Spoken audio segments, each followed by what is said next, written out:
बोलो पवन सुत हनुमान की, बोलो अंजनी पुत्र हनुमान की, जय जय बजरंगबली।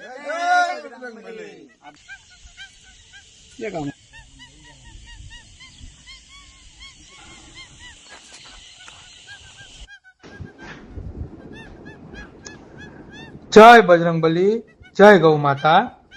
આજે તારીખ 12/4/2025 ને હનુમાન જન્મોત્સવના પાવનકારી પર્વના રોજ કરુણા સેવક ગૌસેવા ચેરિટેબલ ટ્રસ્ટના દાતાશ્રી એવા મંજીભાઈ શેટાની પુત્રવધુ નિધિ મોન્ટુભાઈ શેટાના સહયોગથી કરુણા સેવક ગૌસેવા ચેરિટેબલ ટ્રસ્ટના ગૌસેવકોએ 40 ડઝન કેળા અને 20 કિલો મગફળી સુરત સોનગઢ પાસે આવેલા ગૌમુખ વિસ્તારના જંગલમાં વસતા કપિરાજોને અર્પણ કર્યા।